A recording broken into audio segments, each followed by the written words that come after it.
Presiden Joko Widodo akhirnya mencabut sebagian dari isi lampiran Perpres nomor 10 tahun 2021 tentang bidang usaha penanaman modal, khususnya yang mengatur investasi minuman beralkohol. Sebelumnya, Blade ini sempat mengundang pro dan kontra dari elemen masyarakat. Presiden Jokowi menyatakan setelah menerima masukan dari ulama dan organisasi masyarakat serta tokoh agama lainnya, akhirnya mencabut lampiran Perpres itu. Pada pasal 2 ayat 1, Perpres nomor 10 tahun 2021 diatur bahwa bidang-bidang yang dibuka untuk investasi terdiri dari bidang usaha prioritas, bidang usaha yang dialokasikan atau kemitraan dengan koperasi UMKM, dan bidang usaha dengan persyaratan tertentu. Pada lampiran 3, Perpres investasi miras ini, ada 5 daftar bidang usaha yang bergerak pada komoditas miras. Namun demikian, hanya daerah-daerah tertentu saja yang boleh mengadakan bidang usaha miras ini, mulai dari Provinsi Bali, Nusa Tenggara Timur, Sulawesi Utara, dan Papua. Pemerintah memastikan kembali melanjutkan program bantuan langsung tunai kepada pelaku usaha mikro, kecil, dan menengah. Dirjen Anggaran Kementerian Keuangan menyatakan tahun ini nilai BLT yang diberikan kepada UMKM sebesar 1,2 juta rupiah. Nilai tersebut lebih rendah dari tahun sebelumnya yang sebesar 2,4 juta rupiah. Ditargetkan total penerima tahun ini mencapai 9,8 juta UMKM, namun angka itu masih bisa bertambah sebab berdasarkan jumlah tahun lalu, BLT diberikan kepada 14 juta UMKM.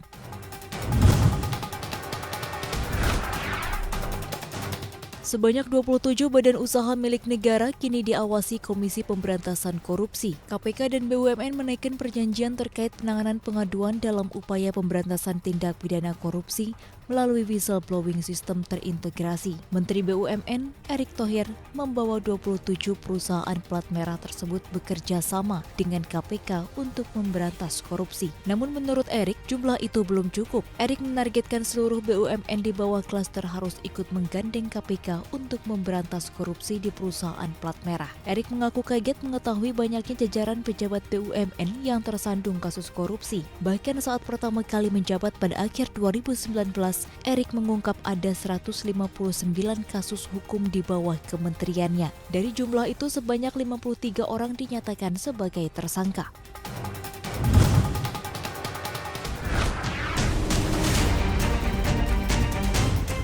Tekanan terhadap harga emas masih berlanjut. Saat ini harga emas berada di posisi terendahnya hampir dalam 9 bulan terakhir atau tepatnya sejak Juni tahun lalu. Harga emas terjun bebas jika dibandingkan dengan minggu lalu, ketika harganya masih menyentuh level $1.800 AS per troy ounce. Harga emas berbalik arah akibat kenaikan imbal hasil nominal obligasi pemerintah AS bertenor 10 tahun yang tembus 1,5%. Kenaikan tersebut membuat pasar obligasi menjadi semakin kompetitif dan emas pun kurang dilirik. Kendati imbal hasil obligasi pemerintah AS melandai, tetapi harga emas masih saja terkontraksi. Penguatan dolar AS menjadi batu sandungan untuk harga emas.